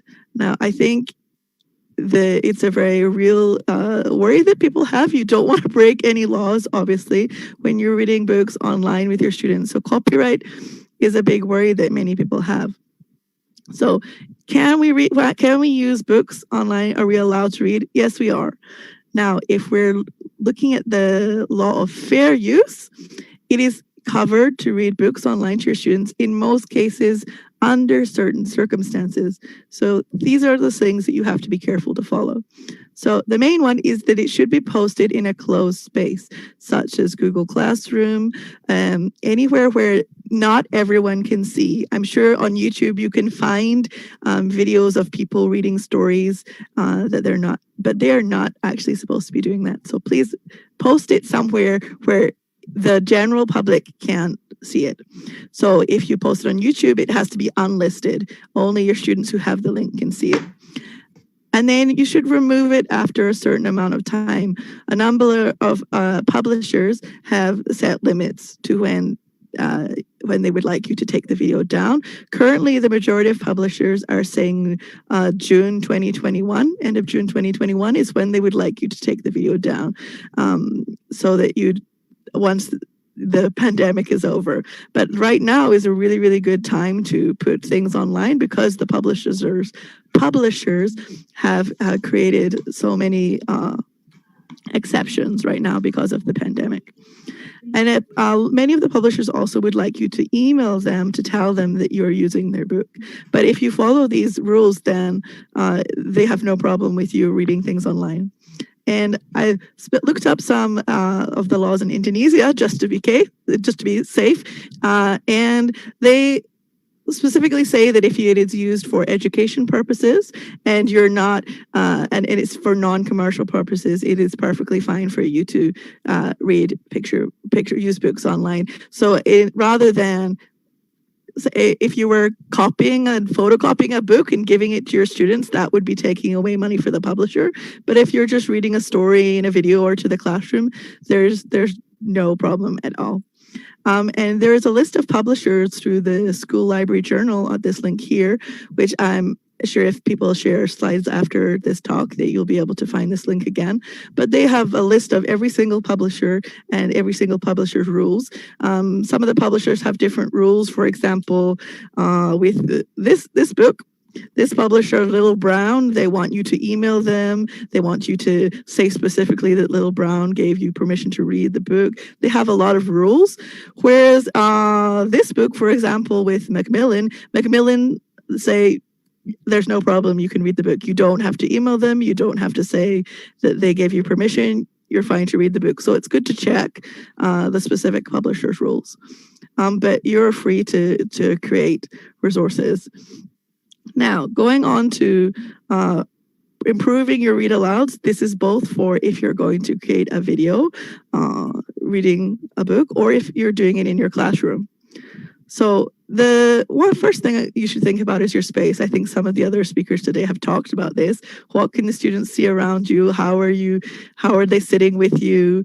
What can they see? So if you're going to do it in a video, what's around you? For example, in this video, this picture of me, you can see in my background, it's a little bit messy. I have many things. The students would maybe talk about my water bottle with hearts on it. So it's a little bit distracting. And it's the same in the classroom. If there's a lot of things around the students, a lot of posters or pictures or a lot of things going on, it's very difficult for them to focus. So it's nice to think about what's going on around you and maybe having a plain background. And then we should also think about the lighting. If it's in a video, if you're washed out with lighting behind you, it's very, very difficult for the students to see well. And it's the same in the classroom. Sometimes there's glare from lights or from the windows. You need to make sure that the book is being seen well for everyone. And then possible distractions, not just visual, but with sounds. If you're making a video, is your phone on silent? Is someone coming to bring you a package? And in the classroom as well, like, is there music? Is there a classroom next door where they're chanting? It's good to see what other distractions there are. And then if you're making a video, the distance you are to the camera. So if you're far away with this book, it's really hard for the students to see. But if you bring it close to them, sorry, with the background, it's much easier for them. And it's the same in the classroom. If I'm using a small book like this and the students are sit at their desks, sometimes it can be very, very hard for them to see. But like some of the other speakers today suggested, having big books in the classroom or making your own versions of big books or having the students come closer, or if you have a document camera showing via the document camera, there could be some hints to make it easier for the students to see. Now, how can you yourself as the teacher improve the experience? So it's the little things that you can do that makes the reading. Excuse me, Emily. 2 minutes more. Thank you. Little things you can do to make the reading a little bit better. So showing your face, it makes a big difference. If asking, oh, what's this? Then saying, oh, what's this? And making students can see your expression. It makes a big difference in understanding. Making eye contact, if you're making a video, looking at the camera rather than looking at your screen, and in the classroom, looking at all the individual children, and your voice, changing your voice and intonation, and not just reading flat. and interacting, as I said before, asking the student questions. What's this? What color is this? Oh, it's a present. Oh, do you like presents? What do you want? Kind of thing. And practicing what you're going to say. Often, if you read the book beforehand, you can see words that the students, maybe your students won't know, so you can change it or provide explanation. And then the book, I think we already talked a little bit about this in the other talks, how to pick the book. So personally, I think if you yourself as a teacher really love the book, that love for the book is going to come across to your students. How does it look on screen or in person? If like this book, if it's really shiny, it can be difficult to read. How big, how simple, how clear are the pictures? And can the students see clearly? And lastly, if you want to use some props or skits, it can make things more exciting for the students. So it's a tiny bit here. Here's an author. Do not touch them. I will know. Where she is acting out, acting out the story. Or maybe just like you said with drawing previously, you can even make a little bit of a story yourself using free illustrations online. And I think if I skip through this story, I think that's everything. Oh, lastly, the audience. How can the students get the most out? Involvement. Give them time to think. Repeat things many times and that will get them to repeat it with you. Gesture. If you're sad, if you're happy, that helps. And changing your intonation. Thank you very much. That's my email if anybody wants to email me for suggestions. And then I also have some sources, which I think either you can screenshot or these slides will probably be shared later so people can see those. Here's some of the resources mentioned. Thank you very much, everyone. Thank you so much, Emily. It's very nice. Okay, information for us. And actually, what I can get from your presentation is that promoting dialogic reading gives benefit to children, sharing their story while talking with others. Thank you. It's nice to have you, and we will move to the next session. Well, ladies and gentlemen, now we come to the end of last session. That is the fourth speaker, which will be delivered by Rona Mentari. Okay, I think that everyone has known her. Okay, a lot. And before we continue, let me read her short bio. Well, Miss Rona Mentari is a storyteller in Indonesia. She is the activist of storytelling and the education. She graduated from the International School of Storytelling, Emerson College, UK. Okay, under the program of Storytelling Beyond Words course. And also she graduated from the Paramedina University, Indonesia as the Media Studies Communication major. And now let me move that she has an experience on the storytelling events in the summer 2012, 2018 in the UK, and also 2019 in India storytelling tour. Okay, well, she also has published book. Yeah, the name is Serial Bal Bilbul, Children Book actually, published by Gramedia 2018. It's such kind of great presentation having her today, ladies and gentlemen. Now please welcome Ms. Rona Mentari. Ms. Rona Mentari, chance yours. Thank you so much, Bu Mega. And thank you as well to the previous speaker. I learned a lot from the previous speaker. I even write a lot of notes from you all. So thank you so much. It has been a very good time for me to learn as well. So my name is Rona. I always introduce myself as Juru Dongeng Keliling. So I'm a professional storyteller. And I will start this presentation by sharing this picture. So this is actually my diary book when I was in the 3rd grade. You may little bit surprised with the boy band that was the most popular boy band when I was little actually, but we're not talking about the Meteor Garden now, but we're talking about inside this book, because this is my diary book. So what's inside this? So usually if we have a diary book, we always write down our biodata, and here is my number, my favorite food, my favorite beverage, and my dream, what I wanted to be when I grow up.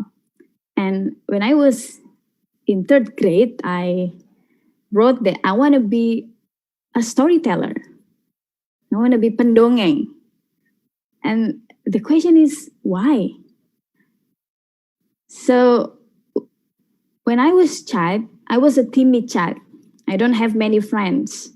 When I was in kindergarten, I don't talk a lot with people. I just another little girl in a classroom. But there was a very special experience in classroom I got every day.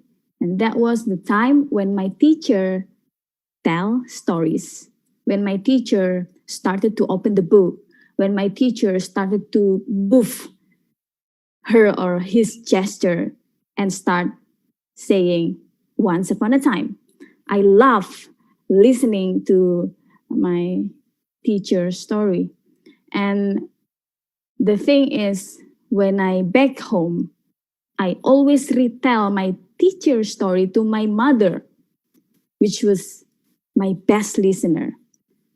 And she was become my first and my best listener since then. And since then, my confidence started to grow. I started to talk with people. I started to speak to the teachers. And since then, I fell in love with stories. I love listening to stories. I love telling stories. And yeah, that sparked something in me. I started to become more and more confident children since then. And I remember my first story I heard from my teacher is Trimbil pergi ke bulan. So Trimbil is a girl name, went to the moon. Trimbil went to the moon. I love that story so much. I remember when my teachers sang the story, he showed a beautiful gesture of Trimbil went to the moon with a huge and funny rocket from the jungle where Trimbil lived until the moon. And that was my very first story I heard. I remember those stories so much. Until a few years after, 10 years exactly, after I opened my home to the kids around me to invite them, and I will tell them a story. My sister will support me, and my friends will also come and tell a story to them, and we share our storybook, because since I fell in love with story, I bought a lot of storybooks and we share them to the kids around the house, and they love to hear us reading the book. They love to hear us telling the story about the book, because sometimes we put away the book and we just tell the story with an oral way. And that was when Rumah Dongeng Mentari started. So this is the community we built from 2010 to create the habit of storytelling, to start the habit of storytelling in the family, in the house. And I have a favorite quote, and this is one of my favorite quotes. If you want your children to be intelligent, read them fairy tales. And if you want them to be more intelligent, read them more fairy tales. And what makes this quote very much more interesting is because it comes from one of the most smartest human being on earth, Albert Einstein. And I remember so this is Rumah Dongeng Mentari. It's just a little space of my house, and we paint the house, and then we share the book, and that's actually my book, the book I wrote. And yeah, as the previous speaker said before, that I try to build connection and interaction with the kids. I ask them to touch the book. I want them to feel the happiness of reading book. I want them to have a good memory of reading book, so they have a good relationship with the book first. And this is what I did, and what all the volunteers in Rumah Dongeng Mentari did. And it was a very magical moment for me and for them, because when I read them stories, when I tell them stories, they will act freely. They will share and respond me with amazing spark in their eyes, and it's very amazing for me as a storyteller to see that moment. And this is also the way I tell story. I sing a song, I sing the book, I ask them to sing with me, and that's one of my favorite moment when I tell stories, singing the story with the audience. But we know that long before the book exists, oral tradition is the roots of storytelling. And in Indonesia, I believe that oral tradition is one of the most popular habit. It's proven by many folk tales in Indonesia, and it's proven by how we love to do gossiping, even though it's not a very good thing. But this oral tradition is part of our life as Indonesian person. So first, I want to share this picture to you. Is actually storytelling have many magic behind it. And the first thing I want to say is storytelling can be a very happy way to educate people, especially for the kids. This is actually the kids I tell story when I was in Balikpapan. So I tell stories in the middle of a traditional market. So I gather all the kids in the market, and then I tell stories with them. I read them a storybook, and after that, this kid following me all over the market, and I saw his face with his sparks in his eyes is very energizing for me. And I believe that storytelling, reading story to the kids is a very happy way to educate, and they will be very happy to listen to us. I even tell stories to the grandma and grandpa. They love to hear stories. I heard one of the sentence that every people need story more than they need food. So it's a very good way to start educate people or educate kids with something they happy about. And the second is, I believe that reading the story and tell them a story will increase their vocabulary, like the previous speaker said before. And this is proven because I have reading a book for my niece, and she hasn't talked a lot yet, but when I read her a story a couple times, it's just a couple times, not a lot. After that, when she talk to me, she will come up with the vocabulary she heard in the book I read to her. So it's one of the magic that can happen if we read the book for the kids. And it's very surprising because sometimes the word is not very common, but we already read them by story we shared before. So that's the thing. And we know that storytelling, reading a book story that we share is very, how you say it, a very,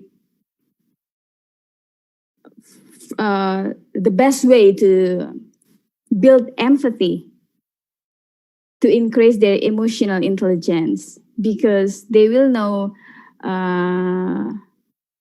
story from one character to another character. There is this character, that character, and that will explore their emotional intelligence, because they will understand how to become this character and how to become that character. And one of the most amazing thing is imagination. I believe that imagination is very needed for people, especially for the kids. For example, if I tell a story orally, once upon a time, there was a little rabbit, and the rabbit, she cried, "Stop, don't do that." Now I ask you all, and you can answer by yourself, what is the color of the rabbit? Some of you may say the rabbit is white. Some of you may say the rabbit is black. Some of you may say the rabbit is rainbow. And that's the thing.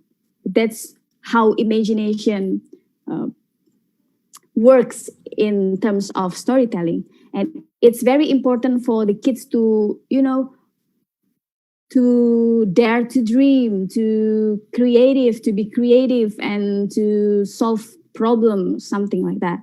So this is a very amazing way to increase and to support imagination, to support kids' imagination. And we have something that happens in our country, Indonesia, and I really, really love to share this to you all. This is one of the most fact in Indonesia, one of the most amazing fact in Indonesia I want to share about storytelling. So in 2004, there was a huge earthquake followed by a huge tsunami in Aceh, northwest of Sumatra. And it made 170,000 people died because of that. But miraculously, there was one small island near Aceh called Simelu. From the population of 78,000 people, only 7 people died because of tsunami. It's a very small amount of human if we compare it to the other district in Aceh. And do you know why? It's because one local folk tale called Tale of Smong. So Smong is their traditional language, means tsunami. Simelu people had survived tsunami in 1907, and they created a story because of that. And the story is contain how to get safety when another tsunami came, and what is how tsunami came, and is it start, and this is like a mitigation, like an earthquake mitigation. And similar people also received International Strategic and Disaster Reduction Award because of that. And for Excuse me, this Miss Rona. Yep. 3 minutes more, please. Thank you, Miss Mega. And this is amazing fact that we can learn from one story can save many lives in from tsunami in Simelu. And this is one of the supporting fact for me and the volunteer in Rumah Dongeng Mentari to keep going, because story that we share and we read today is related to our future, to our kids' future.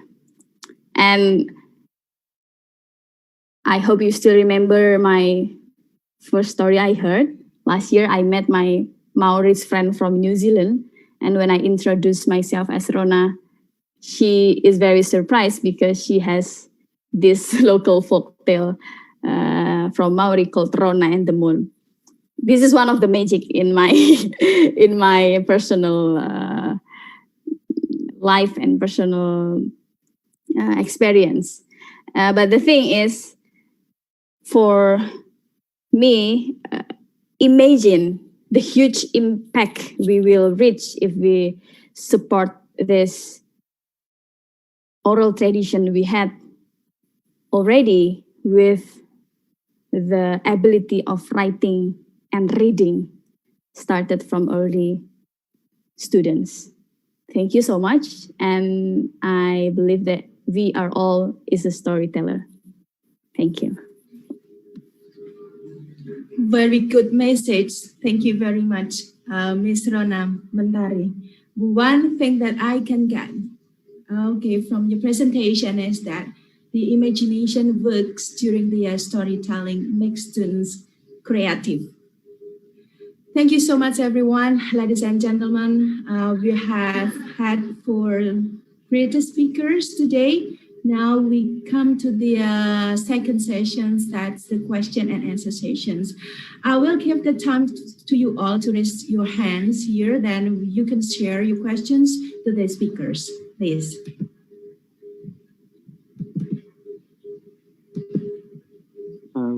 Ms. Mega, I think we have some questions already. Yes. Chat. Are we going to address it first, or what do you think? Yeah, you may, Pak. Oh, okay. Who should start? You want me to start? Okay, I will start.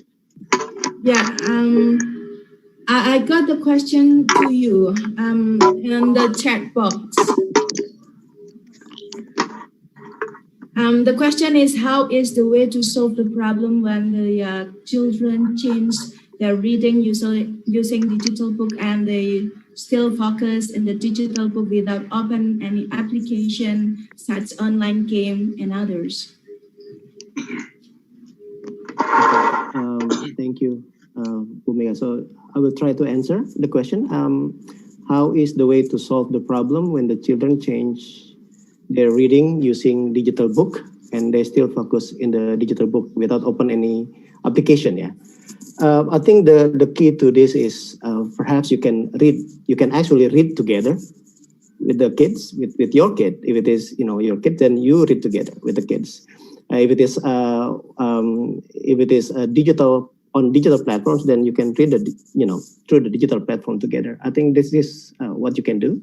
And then the thing that you can prevent that from happening as well is by actually talk about perhaps then you assign your kid to read by himself or herself by using digital platform. Then after that, you can talk about this with him, and then hopefully, if you keep talking about what they read, and then this becomes a message for them that, hey, what matters for mom and dad, what matters for the family is what I read, and then the opportunity to be able to read what I have read is a good opportunity for me to actually share my thoughts about things. So I think that's one thing I can share with you, Bhumi. Thank you. Both family and Ms. Rona, you can add information on that such kind of question. Do you want to add?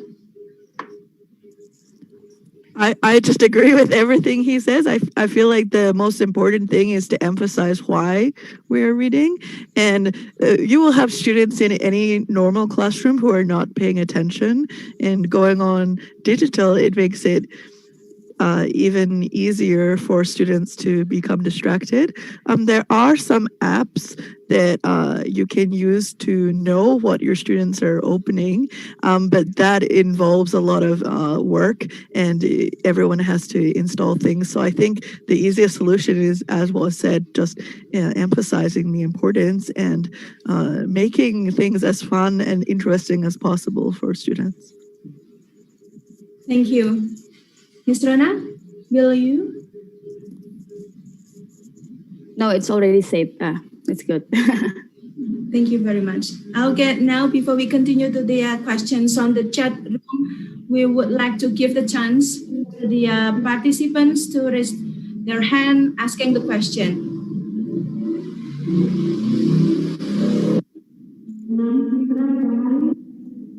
Ladies and gentlemen, if you have any question, then you may raise your hand before we read the questions on the chat room.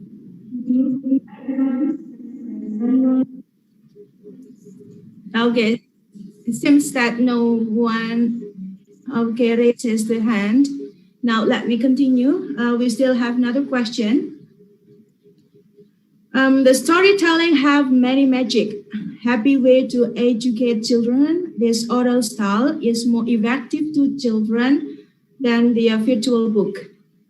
How do you explain this according to children's growth?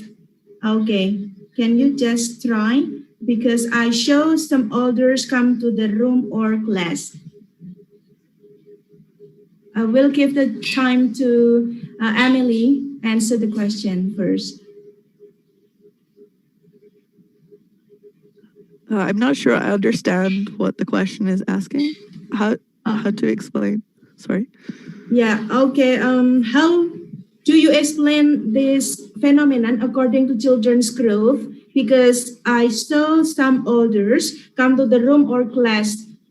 It is regarding to the way the storytelling have many magic. So I think in general, children have a love of their imagination, and they use their imagination in order to understand the world around them. A lot of research has talked about that students try and understand everything around them by imagining what it is and what it is not. And by imagining many different things, it helps them to understand the world around them. And because of that, students really love role playing and imagining different situations. So while older students might like some stories, especially younger students, imagination and stories is part of their daily life and how they understand the world. So as teachers, we need to tap into that, their desire to imagine how things could be different in different magical situations. And I think that's very helpful for us as teachers. I hope that helped to explain a little bit. Thank you so much. Okay, now we move to the next question.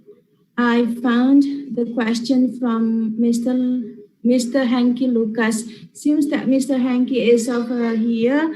Would you please just share your questions orally to the speakers? Mr. Hanky, would you please speak to the speakers asking your questions written on the chat box?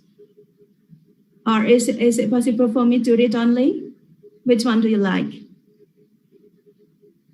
Okay.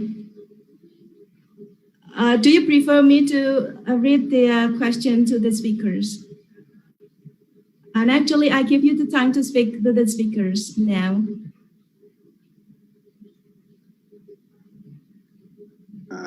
Thank you for the time. Emily and Rona and Mr. Rifai. My opinion is, my idea is, I think the key factor is depend on the teacher itself. But something that very important is that the imagination of the children. So based on the explanation of Miss Emily, is the facts around the children's. So I think depend on the creativity of the parents and help to make the story with the body language or sound techniques will be magnet to the audience or the children's, even the oldest. So how do you explain this to not only the children, but sometimes the elders also come to the class? Okay, maybe I think that's all. And I need your explanation for all the speakers. Thank you. Thank you very much, Mr. Hanky. And Ms. Rona, seems that you have a questions on the chat room. How imagination works in storytelling needs some techniques and body languages. Would you demonstrate us the example? Thank you. Can I answer it now? Yeah, okay. So yeah, it's also related to the previous question. Okay, let's demonstrate this. For example, if I said, once upon a time, there was a little girl and her name is Mega. That's the first demonstration. The second is, once upon a time, there was a little girl and her name is Mega. My question, which one do you more interest to hear? And can you imagine Mega as a little girl? Which one? The first one or the second one? The second one. Yeah, of course, the second one, because The second one. I have the intonation and I have also the expression. I think related to, I have a private question and it's related. He asked, which one is the most influential? The intonation when read the tale or the tale itself? For me, both of them is very important. The story itself is very important, but the way we tell the story is also important. I remember when I was little in elementary school, the teacher oftenly read the book with not a very interesting way. For example, in Indonesia, pada suatu hari hiduplah seorang anak. Anak itu bernama. That's the common way, right? But how if the teacher do it like, pada suatu hari seorang anak kecil pernah hidup di sebuah gua dan itu jauh sebelum manusia di zaman ini ada. We can see, for me, when I tell stories with the second demonstration, it also really, giving. I have a analogy. When we tell story, when we read a book, make sure that we are, giving food for the kids, and make sure that the food is well received by the kids. That's also the words we are talking about, because storytelling is also about serving the words. So make sure we understand what the story, and we really make sure that the kids receive our stories. And intonation, expression, gesture is the ingredients of how to make the story received. I hope that answered the question. Yeah, thank you very much. That's my son's reasons. Always follow your event. The way you interact my sons, okay, make them enjoy joining the story. Yeah, thank you for having the inspiration for my sons.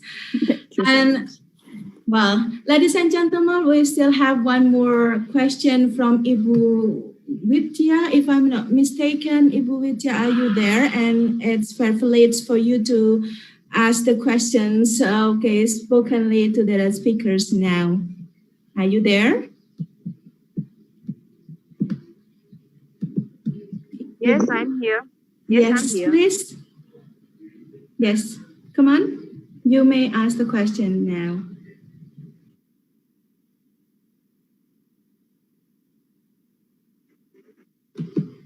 Ibu Widya?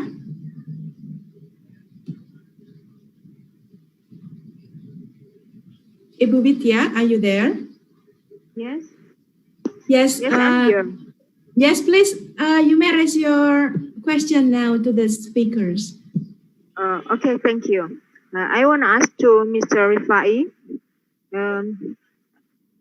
This is about literacy. How about the senior high school? What kind literacy that's suitable to use our student? Well, thank you, Ibu Widya. And now Mr. Irfan will answer your question. Okay, I will try. Thank you, Bu Widya, ya, Bu Mega. Okay, Widya. Okay. So based on the experience of teaching high school as well, so and then based on the research that we have done this year, and then in interaction with these high school students online, so we found that first of all, the high school students would need to both read narrowly and broadly. Yeah. So first they need to read whatever they like, and then go for it, read as much as possible. And then read broadly, it means that because they are preparing themselves for college, they need to also read some materials that they are probably not comfortable with. Yeah, so it's part of the study. And then we studied the complexity of the text. Adrian mentioned earlier, Mr. Adrian Rogers mentioned earlier that our teachers are not familiar with the complexity or the difficulty level of the text. I think it's very important for us teachers that we know how complex or how difficult the texts are for us to help them, to bridge them with the college level of reading, yeah, or the university level of reading. And then, I unfortunately, I did not find a lot of studies that actually talk about college readiness in terms of literacy, in terms of their reading stamina. Yeah, not only their reading preferences, which is actually reading narrowly, but also the fact that they have to read a lot of texts that they have not been exposed to. So I think in your case, Ibu, perhaps you can start introducing them, in addition to let them read whatever genre, whatever forms of reading that they like. Also, please introduce them with other types of texts more, so that they will be able to understand more challenging text in the near future. And that is reading. But in terms of writing, perhaps, yeah, you can try to, because I see that on our syllabus and curriculum, it states a lot about the genre-based reading and writing. Like you perhaps train our students in the high school level to write an email to their foreign friends, or perhaps to apply for a job vacancy, or that kind of writing perhaps will suit or will meet the demands of what we will do in the college, or perhaps in this case, like a college application proposal, something like that. Those are closer to what they are going to face later, in terms of reading and writing, Ibu. I think perhaps that answers the question, Bu Mega. Yeah, thank you very much, Mr. Irfan. Ibu Widya, does Mr. Irfan answer your question?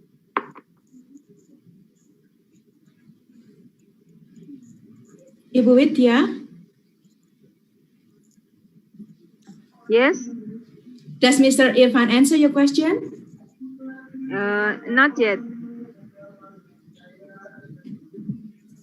Okay, well, in what perspective you are going to ask Mr. Irfan elaborate the information to you? If I'm not mistaken, the question... Could you repeat? If I'm not mistaken, the question is in terms of the senior high school perspective, right? Yes, yes. Okay, well, Mr. Irfan, would you please just rephrase your answer to her? Okay, to make it short, Bu Widya, in terms of reading, first, let them read narrowly, but introduce them to broad reading, to help them ready for the college level reading. And then that's one. In terms of writing, you can introduce them to like functional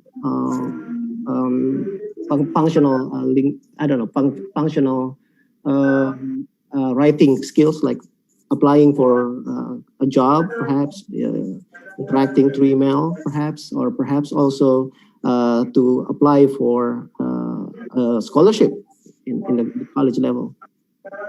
I hope that did answer. Thank you, Mr. Irfan. Ibu Widya, if I may highlight that the reading and writing exercise that can do by the students freely will help you a lot. That's the answer of that question. Thank you very much. Yes, of course. Thank you. You are most welcome. Everyone, this is the end of our sessions and the question and answer sessions, and also our presentation sessions. Let me congratulate to all of you for having such kind of insightful presentations, and thank you very much the speakers and also the participants in all channel, Zoom, Facebook, and also the YouTube. And to save the time, let me conclude the presentations today. Let's build our children literacy together. We cannot lean on literacy to the teachers only, but we as a parents should support it too. That's the end of the sessions. I am, as the moderator of the webinar today, would like to say thank you very much. I'll give it back to the Master of Ceremony, Ibu Mariska. Ibu Mariska, time's yours. Thank you. Thank you, Ibu Mega. Wow, it was a very fruitful, insightful, and inspiring presentation and also discussion, everyone. However, unfortunately, we have come to the end of our program today, almost at the end of our program today. But before we close the program, I would like to have a few announcements. But first, let me share my screen.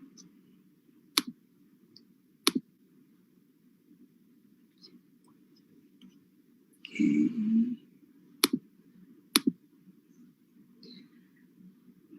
All right. So the first announcement is that we will have Virtual Talk 17 on January 16, 2021.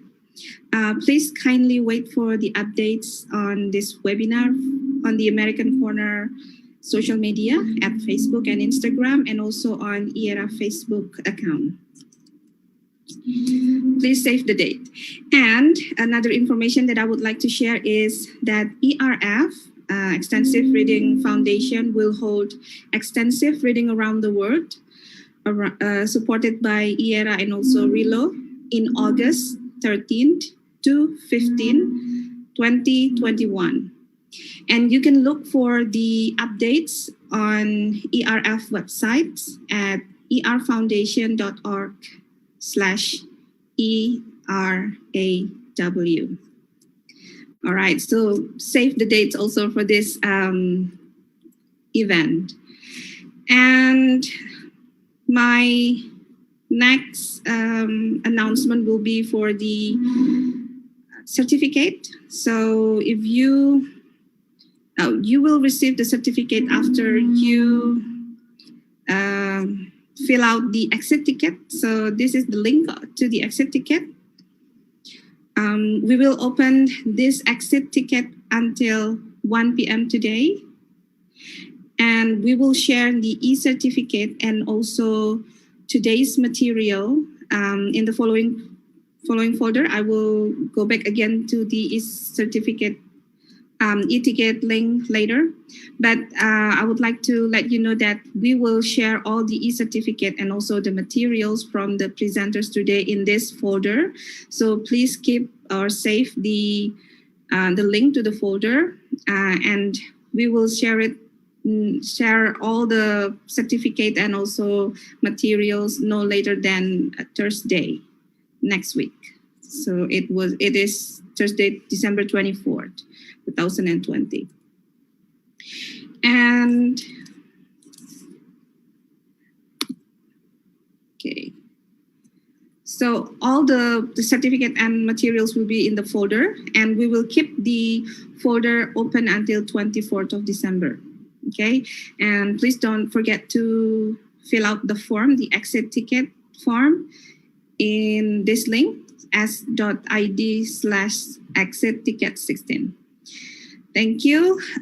Finally, the next thing that we will do is to have a photo session, Bapak Ibu. So please turn on your video. And how many pages do we have? Well, let me close the share.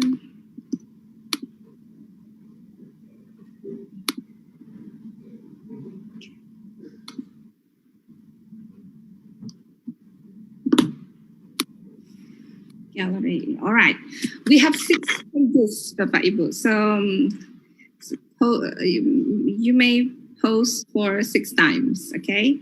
So now the first page. 1, 2, 3. Cheers. Okay. Then. Okay. Now the second page. 1, 2, 3. Cheers. Okay, good. The third page. 1, 2, 3. Cheers. Now we have the fourth page. 1, 2, 3. Cheers. The fifth. Okay, 1, 2, 3. Cheers. And now the last one, the sixth. 1, 2, 3. Cheers. Okay. All right. Okay, finally, we've come to the end of our program. Again, I would like to thank everyone who has participated in this program. The speakers, the moderator, the committee, the panelists, and all the participants in Zoom, and also on Facebook and also YouTube and Instagram. See you on the next virtual talk 17 in January 16, 2020. Have a great day and stay safe and healthy. Thank you, everyone.